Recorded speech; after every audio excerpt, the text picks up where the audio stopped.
The Extreme Fighting Championship held its final event of the EFC 56 just a few weeks ago. And looking forward to an eventful 2016. The organization has grown by leaps and bounds, and it's still on an upward trajectory. Just last week, I spoke to EFC President Cairo Howarth, who joined us from our Cape Town studios to fill us in on EFC's past as well as its future plans. We had a great show last week, fantastic fights and a packed atmosphere, and it was a perfect way to end off a good year. Let's talk a little bit about the night itself. I mean, you had Duplessis going up a division to beat Haratik. We had the much-hyped Yannick Bahati and challenger David Brisky fight going to the UK fighter, as well as the debutant Bokang Mosinyane, very impressive on his first night. What were your impressions of that big night?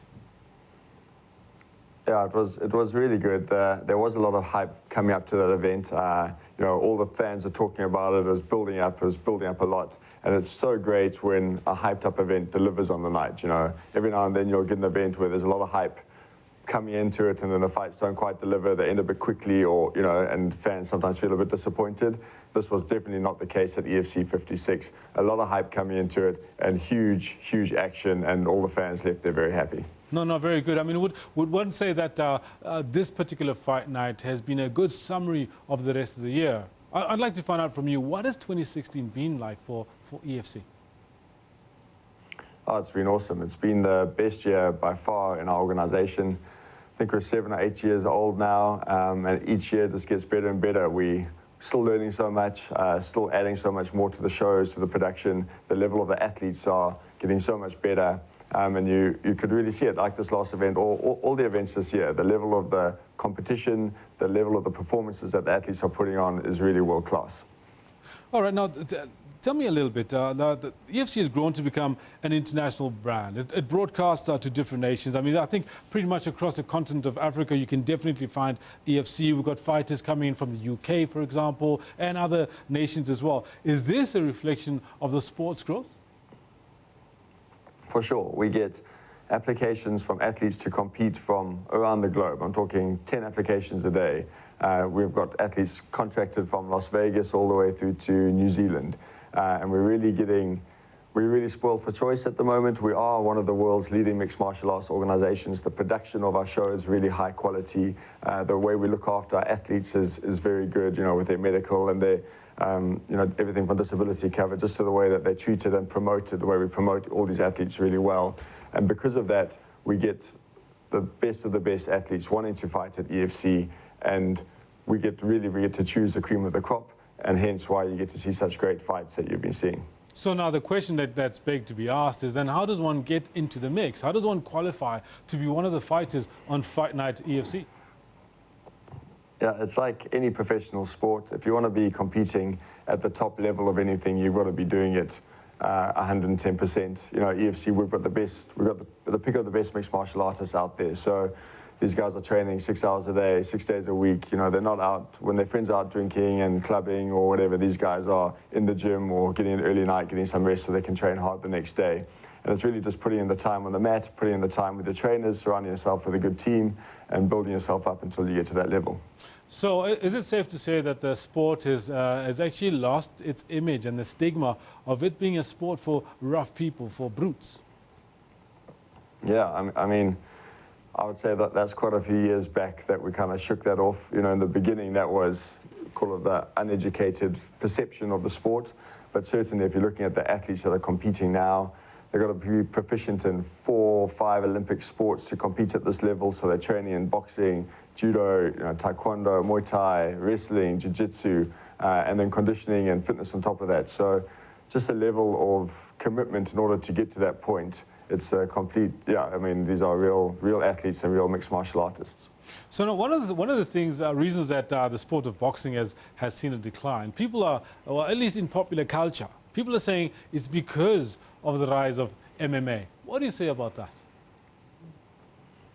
Partly. You know, I think so. I think boxing's obviously got a big history, but in comparison, and again, it's all up to opinion. Some people prefer to watch boxing, some people won't. But in my personal opinion, when you watch boxing or you watch mixed martial arts and you're comparing the two, boxing is just very one-dimensional. You know, mixed martial arts has all the benefits of boxing plus so much more.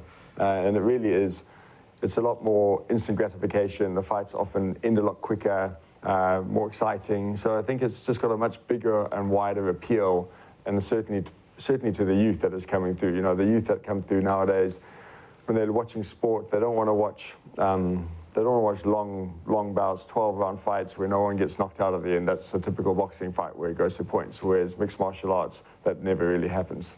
So, okay, let's take a little bit on that particular topic, because you've got personalities like Conor McGregor internationally and Floyd Mayweather talking about possibly fighting. I mean, McGregor went as far as getting himself a boxing license and so on and so forth. Do you see any EFC martial artists doing that at all?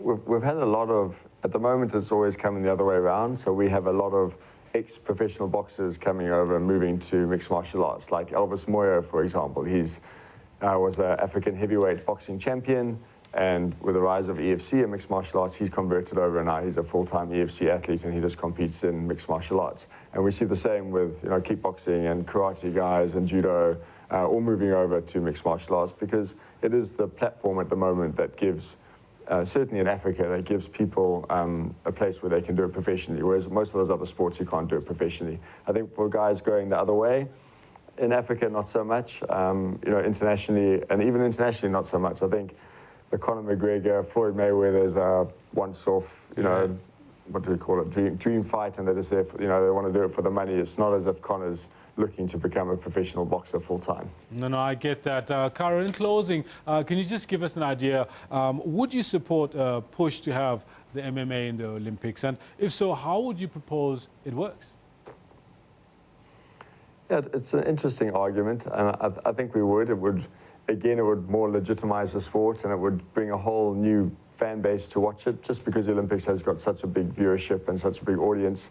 When you expose more people to mixed martial arts, then they would get more involved. Yeah, and I think it would just be like any other Olympic sport. It would be amateur, and it will be fantastic if you look at it from an EFC point of view. If we had some amateurs going to the Olympics, representing South Africa or whatever country they're coming from, hypothetically winning a gold medal, and then turning professional, and that just gives them so much more training experience, and in the end we'll have such a bigger name athlete, more hype behind that athlete by the time they actually come and compete at EFC, so it'll be good for everyone. Cairo Howarth, thank you so much for joining us. We definitely wish you a good break and a fantastic 2017, that EFC grows from where it is now to even a greater height. Awesome. Thanks so much. Now, they have it. Cairo Howarth joining us from our Cape Town studios, the president of EFC Worldwide. Chat I had there with Cairo Howarth, and certainly hope that those interested in basically in martial arts, mixed martial arts, they sign up and actually may even go to a couple of matches before.